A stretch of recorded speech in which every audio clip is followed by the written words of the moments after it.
Est-ce que vous votez?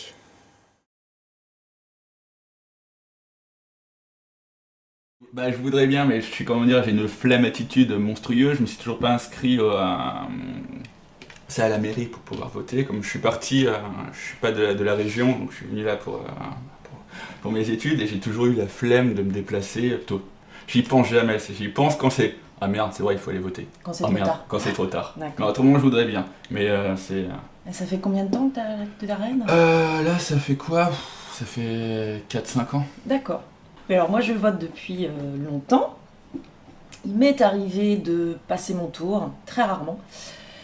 Et j'avoue que là, la dernière fois que j'ai voté, c'était en 2012 au présidentiel, Ouais. et que les 3 dernières élections, je ne me suis pas déplacée. Faut-il instaurer le vote obligatoire en France? Bah, je dirais bah, non. Parce que c'est déjà que le droit de vote, c'est un droit et non une obligation. Plutôt, tout dépend. Voilà, on te dit toujours c'est une obligation, mais voilà, c'est un libre d'arbitre plutôt. T'as le choix d'aller voter et t'as le choix de pas aller voter. Et je trouve ça quand même totalement con d'obliger quelqu'un à aller. Ah, tu vas voter, allez, vas-y, va voter. C'est. Ouais, moi je suis à peu près sur les mêmes positions, c'est-à-dire que si on oblige les gens à aller voter, c'est plus un droit, ça, c'est un devoir, ça n'est plus qu'un devoir, donc c'est l'un ou l'autre en fait. Et donc là, bah ça perd tout de suite la notion de liberté qui est attachée au vote. D'ailleurs, on parle de droit de vote. Et là, si on oblige les gens, si on les sanctionne s'ils ne vont pas voter, c'est plus un droit. Parce que dans le droit, la notion de droit, il y a une notion de liberté, le libre arbitre, comme tu dis, effectivement, et de choix, quoi. Le choix de ne pas aller voter aussi, qui veut pouvoir dire quelque chose. Oui, bah, ça changerait, je pense, le taux de participation, effectivement. Mais ça changerait pas le désintérêt, voire le dégoût, la colère d'un bon nombre de personnes par rapport au système démocratique tel qu'il fonctionne aujourd'hui, en tout cas. Donc oui, les gens iraient voter parce qu'il y aurait le bâton derrière, mais il n'empêche qu'ils n'iraient pas voter non plus avec conviction, quoi. Donc ça pourrait même être contre-productif, à la limite. C'est une obligation, une notion d'obligation comme ça, je pense que ça pourrait même encore augmenter le dégoût ou le sentiment de rejet de certains, quoi, qui seraient encore plus en colère, en fait, du fait qu'on les oblige à aller voter. Et en général, des gens en colère... c'est pas bon ménage. Non, déjà, ils sont assez en colère comme ça. Et sur quel type de parti, du coup, tu te rabats si on t'oblige à voter, je sais pas, moi, ça me pose carrément question, en fait. Ouais, c'est vraiment le fait de m'obliger sur un droit fondamental. Oui, sur un libre, droit. Sur un droit libre, on t'oblige, voilà, c'est... Le vote obligatoire changerait-il quelque chose? Non.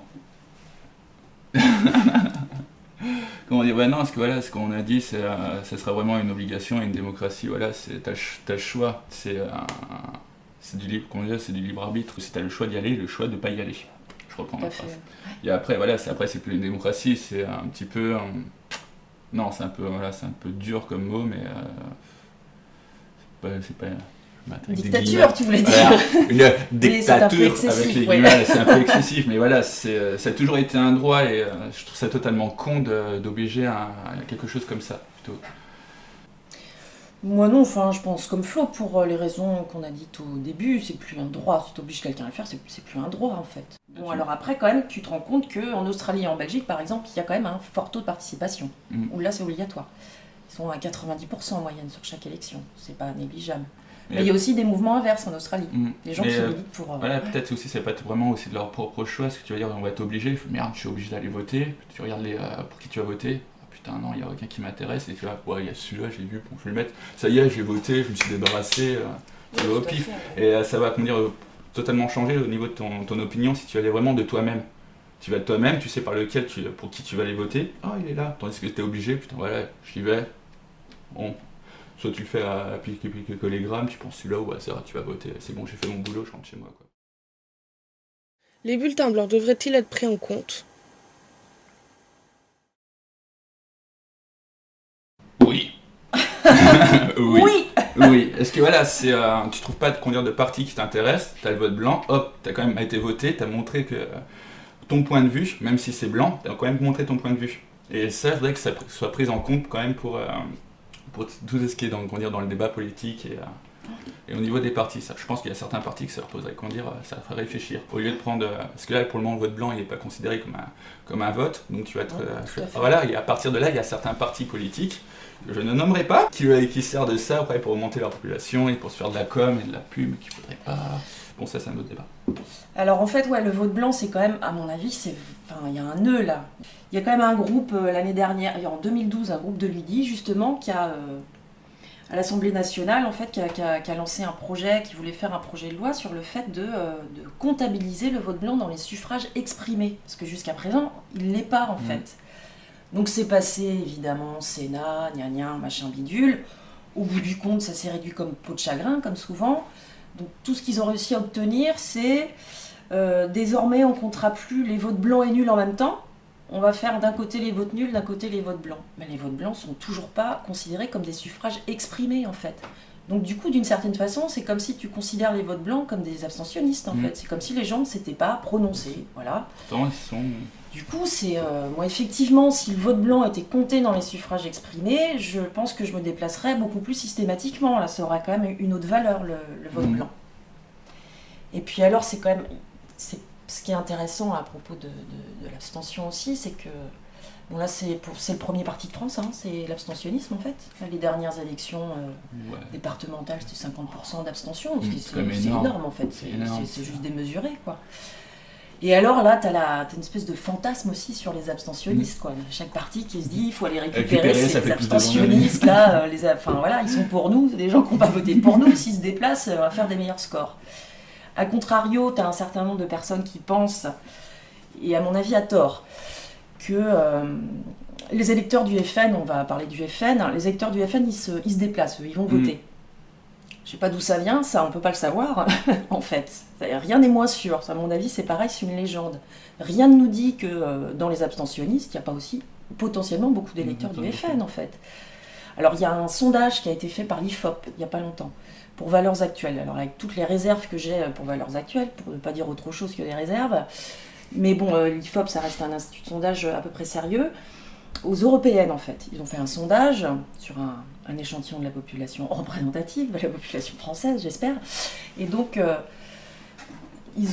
les conclusions c'était si les personnes qui s'étaient pas déplacées pour ces élections avaient voté, ils auraient voté à peu près sensiblement la même chose que les gens qui sont allés voter. Et d'après l'IFOP, les électeurs le FN aurait, si 100% des électeurs s'étaient déplacés, le FN aurait les mêmes scores en fait. C'est-à-dire qu'il y a encore des réserves de voix il y a des abstentionnistes aussi chez le FN. Je pense qu'il y a des abstentionnistes dans tous les partis, quoi. Et dans tous les partis. Donc ostensiblement, tu vois, ça se répercute, c'est-à-dire qu'on va dire que les 50% de votants ou 60% de votants sont représentatifs en fait des abstentionnistes ou inversement. Et du coup, tu as l'impression aussi que à mon avis, des partis, les gros partis républicains se disent, UMP, PS se disent que voilà, s'ils obligeaient les gens à aller voter, ça serait plutôt tout bénef pour eux, et moins pour les partis d'extrême, comme voilà. Et en fait, ça, rien n'est moins sûr, en fait, on n'en sait rien du tout.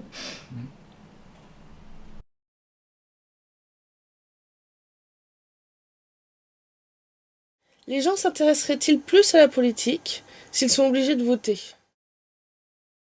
Déjà, je suis un peu perdu au niveau politique, parce que c'est entre de petites guéguerres, au niveau de pouvoir, que ce soit pour le PS, pour l'UMP, c'est vraiment des guerres de pouvoir, et des fois, t'es totalement largué, quoi. Tu fais, qu'est-ce que ok, ils se tirent dans les pattes, mais je pensais que c'était un parti commun pour aider un petit peu la France, pour qu'elle se relève, mais moi j'ai l'impression d'être perdu, vraiment au niveau politique. Quand j'essaie de m'intéresser, je fais, ok, encore une guerre de pouvoir, ok, ils essayent. Non, moi je pense qu'au niveau... peut-être c'est aussi les infos qui reflètent, mal au niveau des politiques. C'est qui balancent des informations, et dans ce flux d'informations, t'es perdu. Tu fais ok, et les fondements, c'est mon point de vue. Oui, non, mais je suis assez d'accord, mais c'est aussi le spectacle qu'il donne. Hein.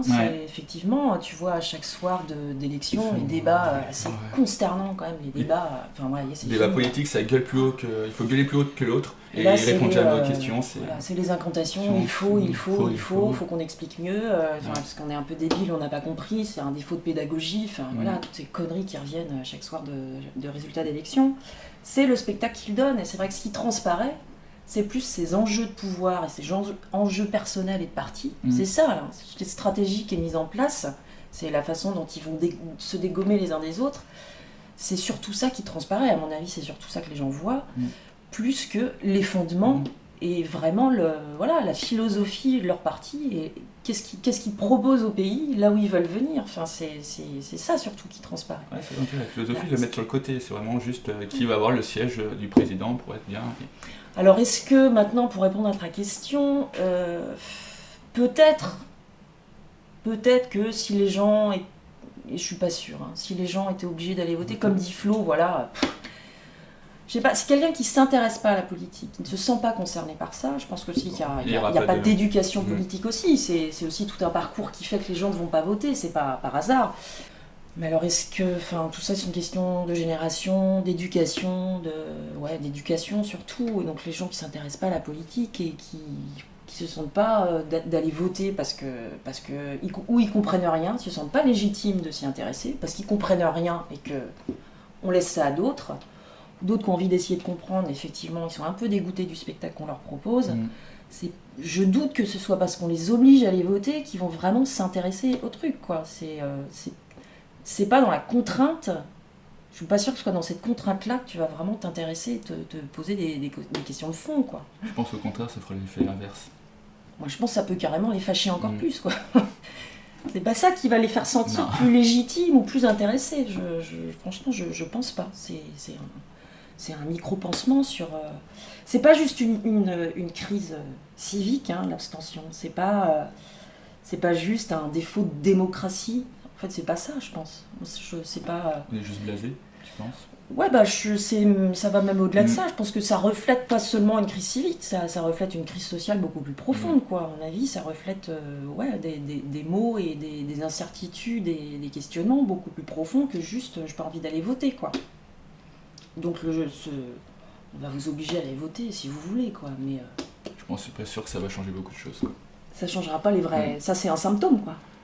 Non, on essaie juste de cacher un cache-misère, quoi. Exactement. Au lieu d'aller approfondir le problème, de bien creuser pour trouver des bonnes solutions, on met un bon vieux cache-misère et après, voilà, c'est bon, on a fait ça, on verra et après... Ouais, on est tranquille, ça les légitime aussi, finalement, les politiques, les partis politiques, parce que là, maintenant, ils peuvent dire, on a été élus avec 90% des voix, il y a 90% des électeurs, donc là, ça a du poids.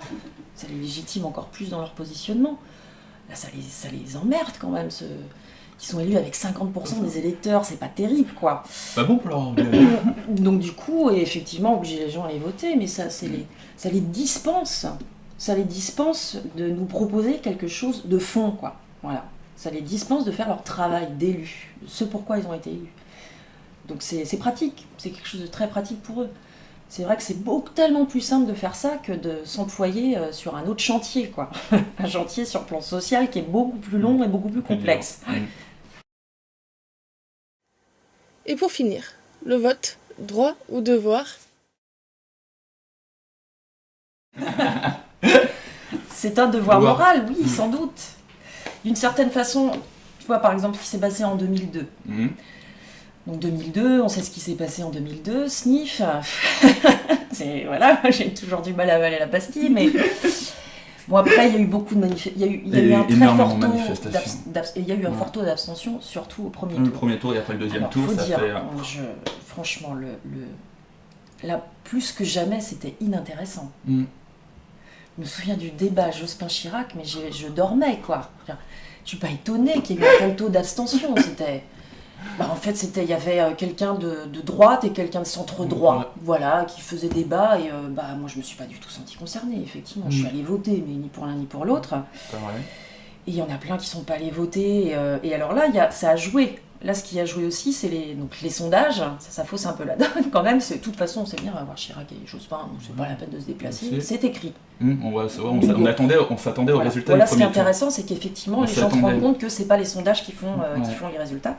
C'est le fait d'aller se déplacer. Et du coup, après, il y a beaucoup de gens qui sont allés manifester. Parmi tous ces manifestants, il y a des gens qui n'avaient pas voté, évidemment. Et alors, à ces gens-là, on leur donnait l'argument, c'est bien gentil d'aller gueuler maintenant, mais il fallait aller voter au premier tour, et machin, et machin. En l'occurrence, rien ne dit que s'il y avait plus de personnes qui étaient allées voter au premier tour, voilà, ils auraient aussi voté pour Le Pen. Donc ça n'aurait rien changé. C'est difficile de contrer aussi un argument comme ça.